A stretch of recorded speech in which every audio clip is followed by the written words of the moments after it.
scientifique abattu devant sa maison. Un général disparu avec son revolver. Une ingénieure de la NASA qui part en randonnée et ne revient jamais. 10 personnes, toutes liées aux secrets les plus sensibles des États-Unis. Et personne n'a de réponse. Pendant ce temps, sous l'océan Atlantique, le bouclier magnétique qui protège la vie sur Terre est en train de se fissurer. Depuis 2014, le trou s'agrandit. Il s'est étendu de la moitié de l'Europe en 10 ans. Et il s'accélère. Et quelque part au Moyen-Orient, une guerre a déjà commencé. Des missiles sur Riyad, Abu Dhabi, Dubaï, des milliers de morts, un cessez-le-feu fragile et Netanyahou qui dit « Rien n'est fini ». Ce soir, on met bout à bout ce que les journaux télévisés traitent séparément et ce que le fil rouge donne entre ces trois actus révélés. Commençons par une liste, pas une liste fictive, une liste réelle, documentée, que le FBI est en train d'examiner en ce moment même. En 2023, Michael David Hicks, chercheur au Jet Propulsion Laboratory de la NASA, le JPL, le laboratoire qui pilote les sondes spatiales et les rovers sur Mars, meurt dans des circonstances qui attirent l'attention des autorités. En juin 2025, Monica Reza, ancienne cadre dirigeante du même JPL, elle part faire une randonnée en Californie et elle ne revient pas. Son corps n'est jamais retrouvé. Décembre 2025, Nuno Loureiro, professeur de génie nucléaire au MIT, dans le Massachusetts Institute of Technology, l'université la plus prestigieuse du monde dans le domaine scientifique et technique. Il est abattu devant sa propre maison à Boston, en plein jour. Personne n'est arrêté. Février 2026, Carl Grillmer, astrophysicien à Caltech, le Californian Institute of Technology, même scénario, tué devant son domicile à Los Angeles. Février 2026, toujours, le général William Neil McCasland, général de l'armée de l'air américaine à la retraite, un homme qui a commandé le laboratoire de recherche de l'armée de l'air à la base Wright-Patterson, dans l'Ohio, là où sont centralisés depuis des décennies les programmes aérospatiaux les plus classifiés des États-Unis. Il disparaît de son domicile d'Albuquerque, au Nouveau-Mexique. Il emporte un revolver de calibre 38, on ne l'a pas revu. En parallèle, Melissa Cassia et Anthony Chavez, 2 employés du laboratoire national de Los Alamos, le site où a été fabriquée la première bombe atomique en 1945, et où sont toujours développées les armes nucléaires américaines les plus avancées, portées disparues depuis 2025. Un chercheur en pharmacie retrouvé dans un lac du Massachusetts en mars 2026, 3 mois après sa disparition, un sous-traitant travaillant dans une usine de composants d'armes nucléaires, dont le cas est classifié. 10 personnes sur une période de 2 ans mortes, disparues, sans explication satisfaisante. Alors, voilà ce que les autorités ont du mal à expliquer. Ce n'est pas le nombre de cas qui alerte. Dans un pays de 330 millions d'habitants, 10 morts ou disparitions sur 2 ans, ça peut statistiquement n'être rien.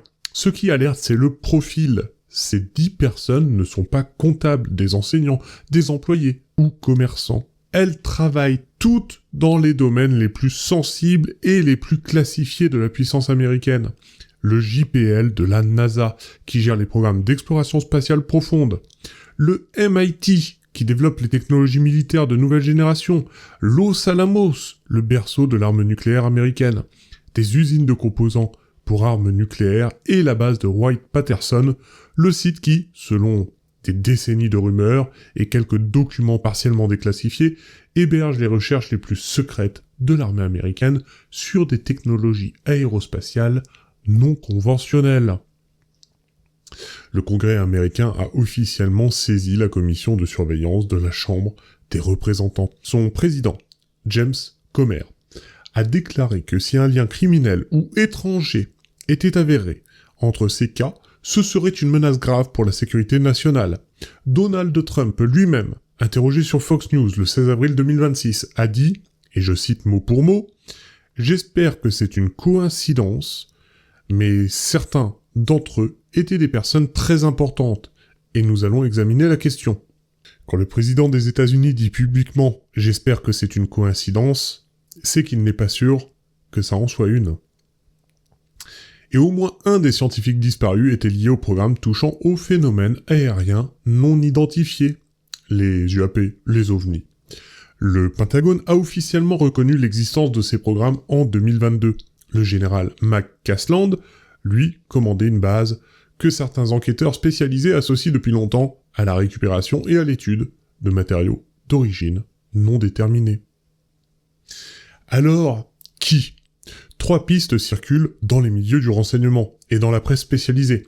La première, le contre-espionnage étranger, la Chine ou l'Iran en tête. La Chine mène depuis des années une campagne documentée d'espionnage industriel et scientifique contre les États-Unis. Recrutement d'agents, vol de données, élimination de sources compromis. L'Iran, lui, a une longue histoire d'assassinats ciblés de scientifiques, y compris des siens, comme représailles après l'assassinat de ses propres chercheurs nucléaires par Israël dans les années 2010.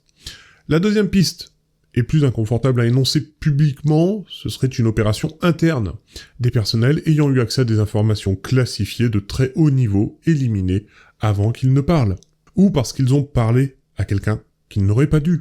C'est une hypothèse, elle n'est pas confirmée, mais elle a été évoquée par des sources au Congrès et elle n'est pas exclue par le FBI.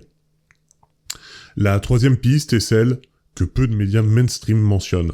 Plusieurs de ces scientifiques avaient des liens directs ou indirects avec des programmes de recherche sur des phénomènes non conventionnels, des technologies de propulsion inexpliquées, des matériaux aux propriétés inconnues. Le général McCasland avait commandé la base Wright-Patterson, et des témoins, sous serment, devant le Congrès, ont déclaré en 2023-2024 que cette base hébergeait des matériaux non humains, récupérés lors d'incidents aériens. Ce sont des déclarations sous serment devant le Congrès américain. La vérité, elle est peut-être dans ces 3 pistes à la fois, ou dans aucune d'entre elles. Ce qu'on sait, c'est que 10 personnes qui savaient des choses que nous ne savons pas sont mortes ou ont disparu, et que personne ne donne d'explication satisfaisante.